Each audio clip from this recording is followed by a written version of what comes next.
It's a question I think we've all asked ourselves at some point, right? When you look around at the world, if God exists, why doesn't he fix things? According to the source material for this explainer, the search for an answer to that exact question is what this is all about. So, let's dive right in. We're going to explore a story that its followers believe offers a direct response to that huge universal question. It's the story of Sun Myung Moon and how his pretty incredible life led to the founding of a global movement. And this whole story really kicks off with a single life-altering moment, a call that would completely redirect the course of a young man's life. Okay, so picture this. It's Easter morning, 1935. A 16-year-old kid is praying on a mountainside in Korea. And then, according to his account, Jesus Christ himself appears and gives him a mission.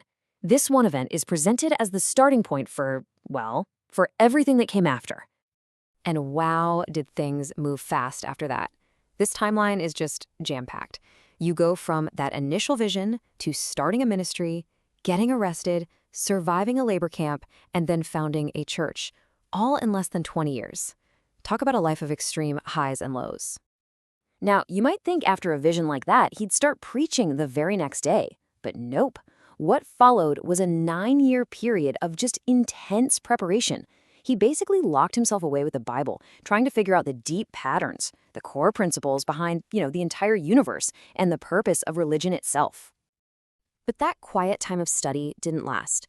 As soon as he started sharing what he'd found, he ran headfirst into the brutal reality of what was happening in post-war Korea. To really get what happens next, you have to understand the historical situation. After World War II, Korea had this tiny moment of freedom, but then the country was split in two.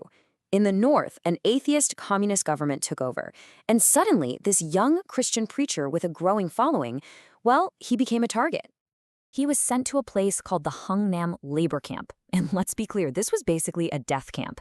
And just look at this comparison. The typical survival time for a prisoner there was 6 months. 6.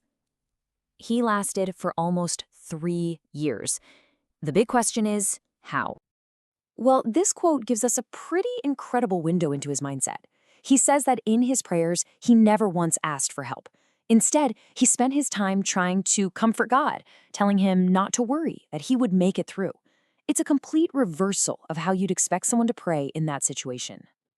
And get this, he wasn't just passively surviving. He was actually outworking everyone. Fellow prisoners said that in this place that was designed to literally work people to death, he consistently surpassed the insane work quotas. He even got an award for it. It's just unbelievable. Then, one day, his time in the camp came to a sudden, dramatic end. But his ordeal wasn't over. Not by a long shot.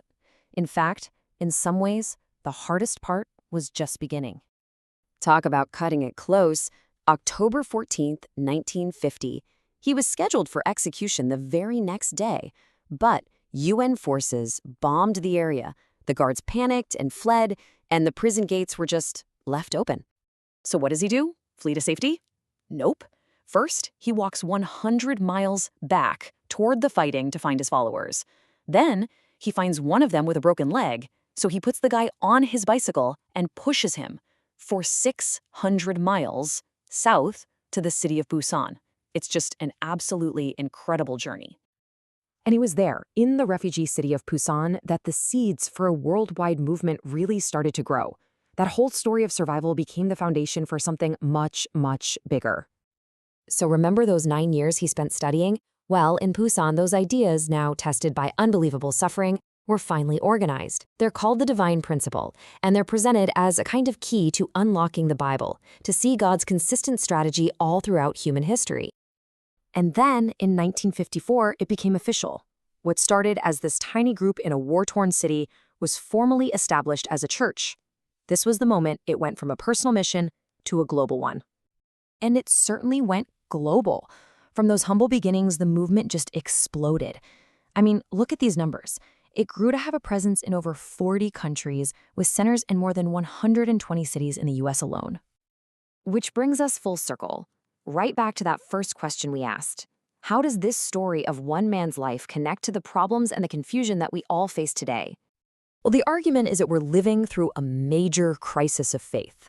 that people feel spiritually lost and morally confused, and they're tired of vague platitudes. They're looking for real, practical answers to life's biggest questions. And this is exactly what the divine principle claims to provide. And as you can see, it's not messing around with small questions.